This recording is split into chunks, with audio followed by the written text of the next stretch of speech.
paz do Senhor Jesus, querido aluno da Escola Bíblica Dominical. Eu sou seu amigo pastor Janderson Nascimento, estou segundo vice-presidente da Assembleia de Deus aqui em Vitória da Conquista, uma igreja pastoreada pelo pastor Davi Oliveira Boa Sorte. E hoje, pessoal, para a glória de Deus, chegamos na lição de número 6, onde nós vamos trabalhar sobre um assunto muito legal aqui na classe dos juvenis. Vamos trabalhar hoje sobre o perfil de Samuel, e o tema da lição é Samuel, privilégios e responsabilidades de um vocacionado. Eu espero que o Senhor Jesus ministre ao teu coração a partir dessa palavra e que você seja edificado por Cristo. Você que está chegando por aqui pela primeira vez, aproveita, se inscreve no canal, passe a ser um dos nossos alunos e é claro também que Deus em Cristo te abençoe de uma forma especial. Eu estou comentando as lições de adultos, jovens, juvenis, discipulado, adolescentes, vencedores, pré-adolescentes também. Você encontra tudo isso aqui no link na descrição desse vídeo. Aproveita também, coloca aí no comentário de onde você está assistindo a gente. Eu vou ficar muito feliz em te conhecer. Já tem muita gente fazendo isso e fazendo isso você me ajuda também em Cristo. Divulga esse vídeo para que mais pessoas possam ser edificadas em Jesus. Vamos então deixar de conversa e vamos para a aula de hoje, para a glória de Deus.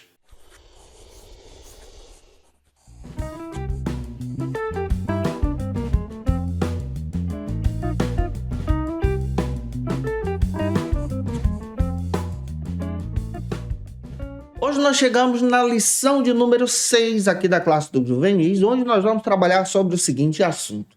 Samuel, privilégios e responsabilidades de um vocacionado, daquele que tem uma chamada, daquela que tem uma chamada de Deus. Para iniciar bem a tua aula, você precisa iniciar pelas bases bíblicas que a própria lição traz para a gente. A primeira está no versículo introdutório da lição, que se localiza em 1 Samuel, capítulo 7, versículo 12. Você pode fazer essa leitura com os teus alunos.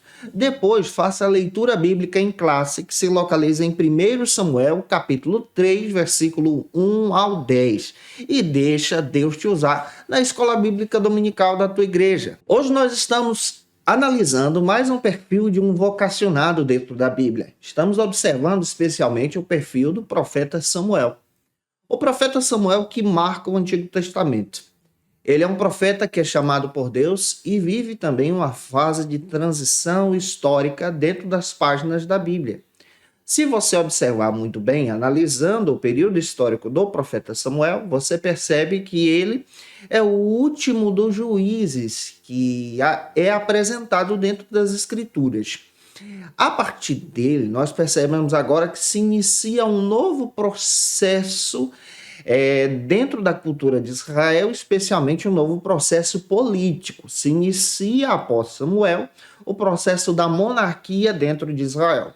Samuel, ele aparece dentro da Bíblia com um ministério sensacional. O ministério de juiz, o ministério de profeta e o ministério de sacerdote. Então ele tem esse ministério dentro das Escrituras, exerce esse ministério para a glória de Deus. A sua chamada é marcante, porque a sua chamada vem desde a sua tenra idade, desde quando ele era jovem. E Deus fez uma promessa espetacular e cumpriu essa promessa a partir do ministério de Samuel, a sua mãe Ana. Observando as Escrituras, nós aprendemos que Samuel traz para a gente lições que vão marcar também a nossa geração. Se você comparar o profeta Samuel com Sansão da Bíblia, Sansão que nós estudamos na aula passada, nós percebemos que Sansão representa aquela geração que tem tudo, que recebe todos os benefícios e abandona esses benefícios de Deus. Mas se você comparar agora com Samuel, você vai descobrir que Samuel, ele é convicto. Ele recebe todos os benefícios de Deus e a sua atitude é diferente da de Sansão. Ele se dedica para Deus. Ele coloca o seu coração no ministério, na chamada, na vocação e ele tem responsabilidades para fazer isso. Isso quer dizer que dentro da igreja, dentro da nossa comunidade cristã, nós vamos encontrar muitos jovens, adolescentes que têm convicção do seu ministério, têm convicção da chamada de Deus e são servos e servas de Cristo. É para esse tipo de gente que você vai ministrar hoje. E eu espero que o Senhor Jesus também desperte novos e aqueles que estão meio cambaleando na fé também sejam despertados em Cristo Jesus. Por isso que Deus te abençoe em sala de aula e que você seja um instrumento para a glória do nome do Senhor. E já iniciando a nossa aula, se eu estou te ajudando, por gentileza, comenta aí, coloca o nome da cidade, de onde você está assistindo a gente, e eu te agradeço em Cristo Jesus. O primeiro ponto da nossa ministração trata então sobre o seguinte argumento: quem é Samuel? Vamos analisar o perfil desse homem de Deus. O profeta Samuel é um personagem marcante das páginas do Antigo Testamento. Primeiro, porque na Bíblia nós encontramos 2 textos que levam seu nome, 2 livros, o livro de 1 Samuel e 2 Samuel. Historicamente falando e analisando também a Bíblia hebraica, você vai perceber que na Bíblia hebraica só existe um livro só, conhecido como o livro do profeta Samuel. Essa divisão que nós temos de 1 Samuel e 2 Samuel, isso vem a partir da Septuaginta. A Septuaginta, que é a versão grega da Bíblia hebraica, que traz essa divisão de uma forma didática. Mas quando você analisa, então, o perfil de Samuel a partir da leitura desses livros, você vai encontrar o histórico desse profeta, que está exatamente nessa fase de transição do período dos juízes de Israel para o período, então, da monarquia, onde se iniciam, então, o ministério dos primeiros reis. O primeiro rei que aparece é o rei Saul, depois vem Davi. Mas isso é assunto para outra lição. É importante você focar exatamente que Samuel é filho de Eucana e Ana. Ana, a mãe de Samuel, era estéril. E Samuel também é resultado, é fruto de oração, do movimento de orar, de buscar a presença do Senhor. Ele é fruto de uma promessa, de uma busca, de um desejo, de uma oração eficaz. Samuel, então, ele tem um chamado que é um chamado que marca a nossa vida. Quando você analisa o ministério de Ana, você vai perceber que Ana orou, agradeceu a Deus, apresentou ofertas e sacrifícios ao Senhor antes de gerar Samuel. Isso me ensina que nós precisamos agradecer antes de ter. Esse princípio é sensacional, porque esse princípio nos ensina agora a seguir na contramão desse mundo que segue o viés do materialismo. A Bíblia nos ensina a sermos gratos a Deus. E quando você olha para a vida de Samuel, você percebe que ele é fruto de gratidão, fruto de oração, resposta de Deus.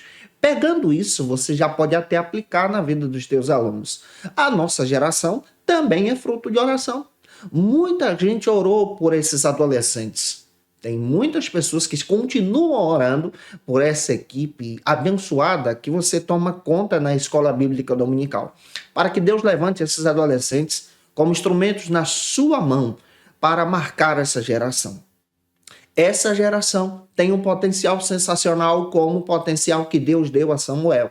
E é a partir disso que nós precisamos, então, guiar essa geração biblicamente. Samuel ele aprendeu exatamente aquilo que Deus queria para o seu coração. E a partir das escrituras você percebe que ele foi criado junto aos filhos de Eli. Os filhos de Eli que dão um mau exemplo, mas mesmo sendo criado junto aos filhos de Eli, Samuel permaneceu fiel, dando exemplo. Isso quer dizer que nós não podemos generalizar. Não podemos dizer que essa geração está perdida, mas no meio dessa geração, Deus tem levantado pessoas como Samuel, glória a Deus, que são instrumentos de Deus para edificar vidas. Então pega isso e deixa Deus te usar. O primeiro subtópico, então, do primeiro ponto, trata com a gente sobre o seguinte argumento: uma mulher, um pedido e um milagre.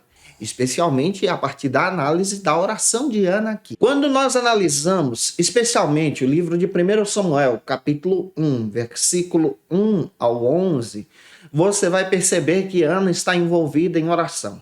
Ela está envolvida em um desejo, ela apresenta a sua causa diante da presença do Senhor. Primeiro, quando você observa a cultura dos israelitas desse tempo, do povo hebreu dessa época, você vai perceber que uma mulher que não gerava filhos era vista então como uma mulher seca, estéril, amaldiçoada, que não tinha a bênção de Deus. A bênção de Deus no Antigo Testamento para as mulheres é vista exatamente a partir do momento que essas mulheres geram filhos e filhos homens. E essa bênção de Deus está interligada com essa cultura patriarcal. Quando você olha para o Antigo Testamento, você percebe que as meninas já eram preparadas para serem mães. mães que edificavam o seu lar, a sua casa e a sua família. Isso também acontece com Ana. Dentro das Escrituras, pela lei do Antigo Testamento, era permitido então que o marido pudesse se casar com outra mulher a partir da lei do Antigo Testamento. Essa lei aqui é uma lei que traz esse sentido para gerar filhos. É claro que essa lei não está interligada com a lei de Moisés, pega isso, mas essa lei é uma lei cultural daquele momento. Essa lei cultural daquele momento permitia que um homem pudesse se casar com outra mulher, já que a primeira esposa não gerasse filhos. E é isso que você encontra dentro das Escrituras a partir da leitura da história de Ana, de Eucana, e aparece aqui a Penina. A partir desse momento, nós vamos entender que Eucana, ele ama Ana, porque Ana é a sua primeira esposa. Mas dentro das Escrituras, o que traz o sentido desse texto e da aula de hoje é especialmente observar o que Ana faz diante do Senhor. Ela coloca sua vida em adoração. De ano em ano, Eucana e a sua família iam até o tabernáculo prestar sacrifícios a Deus pelos filhos gerados por Penina. Mas no meio desse movimento, desse sacrifício, se você analisar o capítulo 1, você vai perceber que ele também prestava sacrifícios de adoração a Deus pelos filhos que Ana ainda não tinha gerado. Isso me ensina o princípio de agradecer antes de ter. E isso também nos ensina esse fato de acreditar na promessa de Deus pela fé. É isso que Ana faz. Ela coloca seu coração diante do Senhor. E acreditar na promessa pela fé é tomar posse do milagre. O sentido bíblico aqui, que você vai pegar para ministrar em sala de aula, é exatamente esse movimento que Ana faz. Ela é grata a Deus, ela oferece o sacrifício junto com seu marido oferece o sacrifício junto com ela de gratidão, em oferta no tabernáculo. E a partir disso, em oração, quebrantando seu coração diante da presença de Deus, pega esse princípio, Ana então recebe uma resposta sensacional da parte de Deus e passa a gerar um filho chamado Samuel. E a partir desse movimento, eu espero que Deus em Cristo use você. O segundo ponto da aula de hoje, então, já avançando, trata sobre o seguinte assunto: alguém que sabe o que quer. Vamos analisar essa perspectiva em sala de aula. Quando Samuel nasce, ele recebe esse nome, Samuel, que significa ouvido de Deus, ou ouvido por Deus. Isso traz, então, o sentido que Samuel é resposta de oração. Outro detalhe, quando nós analisamos agora no segundo ponto, nós vamos perceber que Samuel ele é criado no meio de uma geração corrupta. Não é à toa que a Bíblia fala dos filhos de Eli, os filhos de Eli que se desviam dos caminhos do Senhor, que fazem práticas terríveis no tabernáculo ao invés de dar o exemplo. Mas Samuel é criado no meio deles e Samuel toma a decisão de servir a Deus de forma convicta. Isso traz um princípio também para a gente que eu já apresentei para você em sala de aula. Nós precisamos acreditar nessa geração. Acreditar que Deus está levantando jovens e adolescentes que têm compromisso com Deus. E na sua igreja pode acontecer isso sim, para a glória de Deus. Não é à toa que quando nós lemos o livro de 1 Samuel, capítulo 3, Deus fala com Samuel. Deus fala de uma forma espetacular, mas Samuel não identifica. É importante também nós percebermos que Deus continua falando, mas essa geração às vezes não identifica.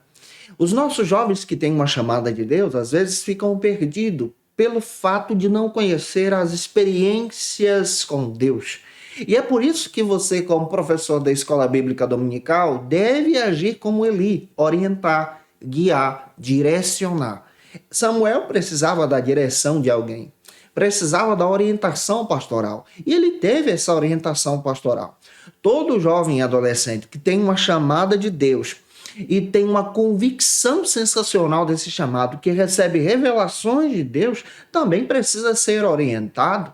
Não é porque ele tem uma chamada que ele vai seguir sozinho. Isso significa que aquele que tem um chamado de Deus, como Samuel teve, precisa sim ser discipulado. Então, pega esse viés e trabalhe isso com os teus alunos. Todos nós precisamos ser submissos a uma liderança. Quando você analisa especialmente 1 Samuel, capítulo 3, do 4 ao 8, você percebe que ele vai até ali. E ele direciona Samuel. A nossa geração precisa ser direcionada, guiada, servindo a Deus para impactar o Brasil, para impactar o mundo. Eu acredito que Deus ainda quer levantar jovens e adolescentes cheios do Espírito Santo. Você também precisa acreditar nisso. Mas esses jovens e adolescentes precisam ser guiados em uma doutrina bíblica, em uma orientação pela palavra, em um amor no serviço diaconal da igreja, em um amor no serviço de estar à disposição para o reino. É isso que a gente precisa também pregar e ensinar em sala de aula. O primeiro subtópico do segundo ponto, então, trata sobre o seguinte assunto: com quem você anda? Observa. Samuel foi criado junto aos filhos de Eli, mas não se corrompeu como os filhos de Eli. Observe esse detalhe. A nossa geração precisa ser, sim, a influência desse mundo, a direção de Deus, aqueles que guiam as pessoas para a glória de Deus e não serem influenciados pelo pecado, influenciados pela mentira, pela corrupção, pela depravação.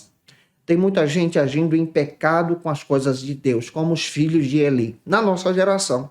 Tem muita gente que pega a doutrina bíblica, nega o Cristo, nega a encarnação de Jesus, nega a morte e ressurreição, nega exatamente o pecado, dizem que o pecado não existe, que o diabo não existe, mas a nossa geração precisa ser uma geração que vai para a Bíblia, que olha para a Escritura e entende que a palavra de Deus é fiel e verdadeira e influencia esse mundo por convicções concretas. Mesmo estando na faculdade, na escola, é apegado à palavra de Deus, porque a palavra de Deus é a nossa bússola para a glória e honra do Senhor. Então, deixe o Espírito de Deus falar com você.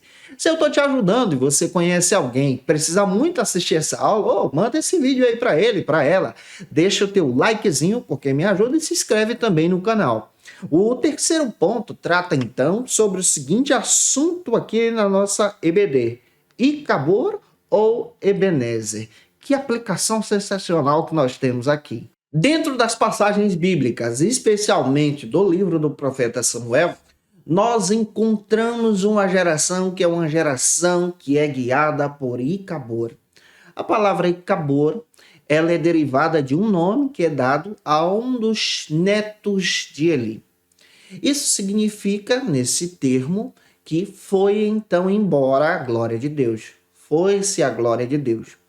Por causa do pecado e por causa da depravação do coração dos filhos de Eli, Ofni e Finéias, a Bíblia faz questão de dizer que eles foram derrotados em batalhas. Eles que eram responsáveis pela arca do Senhor, que representava a presença de Deus, permitiram que essa arca do Senhor fosse levada pelos filisteus e eles então acabaram dando um mau exemplo. A partir do seu mau exemplo, Israel ficou marcada como um povo sem a presença de Deus, sem a glória de Deus, sem a manifestação de Deus. Observa, tem sim no nosso tempo pessoas que estão vivendo a partir da perspectiva de Icabor, sem a glória de Deus, sem a presença de Deus, achando que estão influenciando esse mundo. Muito pelo contrário, estão sendo influenciados pelo pecado. A nossa geração precisa entender que nós somos chamados para a glória de Deus, para exaltar o Senhor. E a partir disso, nós vamos trabalhar com você o que esse ponto descreve para a gente. O primeiro subtópico trata então sobre esse termo, Icabor. A Bíblia descreve para a gente de uma forma espetacular e a gente precisa observar isso, que Icabor é o nome dado ao neto de Eli. Esse nome é dado exatamente a partir do momento em que Eli e as esposas dos filhos de Eli recebem a notícia que Ofni e Finéias foram mortos em batalha, e uma batalha muito ferrenha e feroz. Foram mortos porque não estavam cheios da presença de Deus e agiam de forma irresponsáveis com as coisas do Senhor. E a partir da morte deles, a arca do Senhor é sequestrada, é levada para a terra dos filisteus. A arca do Senhor, que era um símbolo da presença. E Israel, sem o símbolo da presença, é uma nação sem a glória de Deus. E a partir disso nós podemos entender que sem o símbolo de Cristo no nosso coração, sem a vida em Cristo na nossa alma, nós somos uma geração sem a glória de Deus. A glória de Deus é revelada a nós a partir do momento em que nós aceitamos a Jesus como nosso Salvador e andamos para a glória de Deus exatamente nesse relacionamento. Deus está te chamando para ser a geração Ebenezer.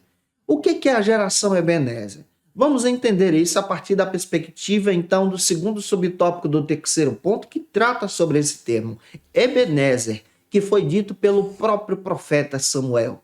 Quando nós analisamos o livro do profeta Samuel, especialmente o primeiro livro, capítulo 7, você percebe, então, que Samuel é levantado por Deus.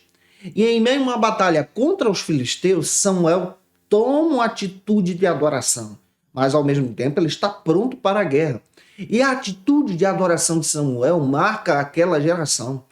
Ele vence a batalha pela presença de Deus e ele ergue um monumento, ele ergue um marco para descrever que a vitória não vinha dele, mas vinha da parte do Senhor.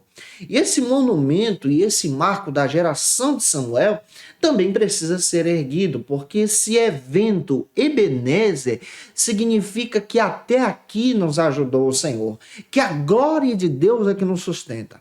Isso quer dizer que Deus está levantando também uma geração como você, que acredita na presença de Deus, na glória de Deus, na manifestação de Deus, no trabalhar de Deus para edificar vidas. Deus está querendo te usar a partir dessa condução da vitória, ajudando as pessoas a entender de que lado estão, ajudando as pessoas a entender que a glória de Deus também é possível ser manifestada hoje, a partir do momento em que você tem a convicção de quem é o Cristo, a sua obra, o que ele fez para te salvar.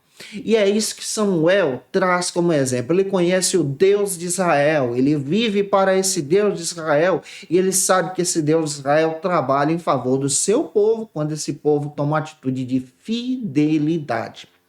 Analisando e avançando, vamos agora para o terceiro subtópico do nosso terceiro ponto, que trata então sobre o seguinte argumento: de que lado você está?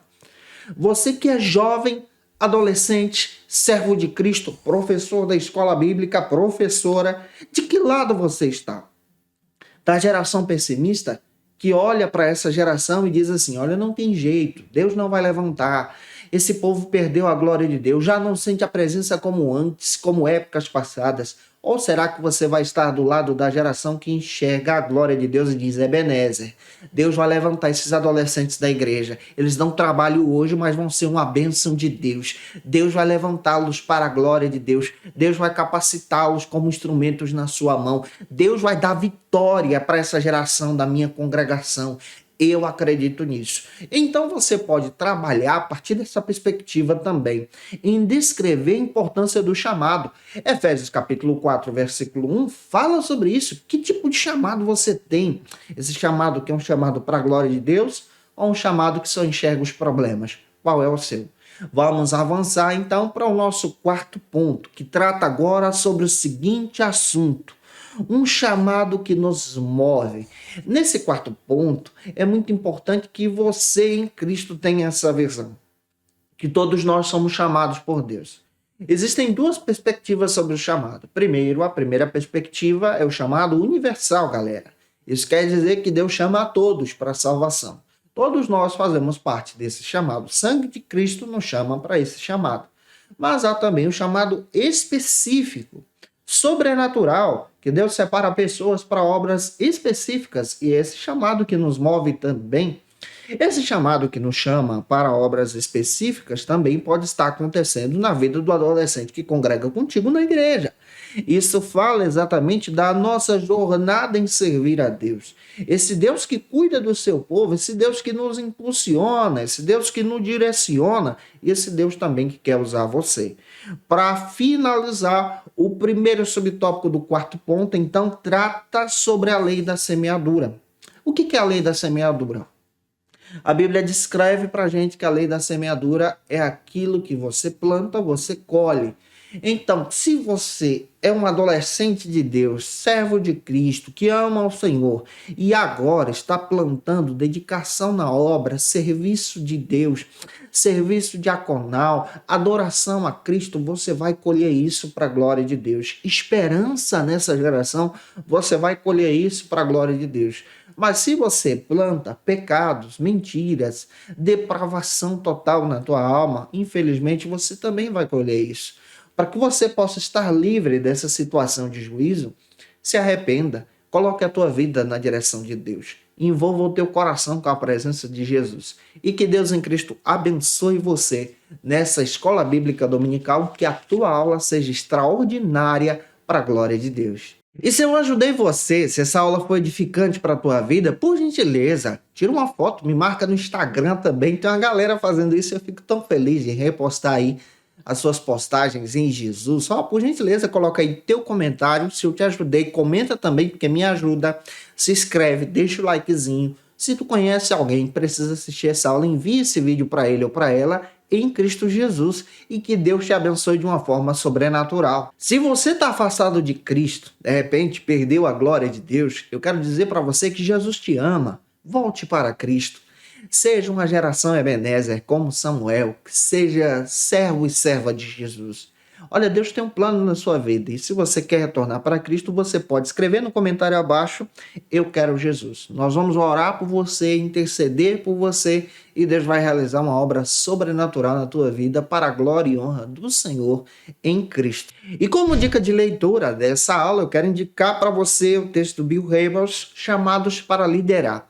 Eu espero que esse texto também edifique você que tem um desejo de aprender um pouco mais sobre a liderança cristã, de servir a Jesus nesse ministério que Deus tem colocado no nosso coração. Te aguardo por aqui na lição de número 7, onde nós vamos tratar sobre o seguinte assunto: Jonatas, o valor da lealdade. Que Deus em Cristo te abençoe e até a próxima aula, se Deus quiser. E você que é professor ou aluno da Escola Bíblica Dominical, quer se preparar para ministrar uma aula de excelência na EBD da sua igreja?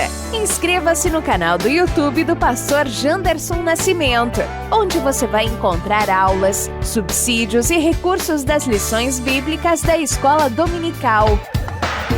Acesse já as plataformas digitais para ampliar os teus conhecimentos sobre a Palavra de Deus. YouTube, Janderson Nascimento. Instagram, @Janderson Nascimento. @FacilitaEBD. facilitaebd.com.br. Conheça o Facilita EBD. Acesse já facilitaebd.com.br.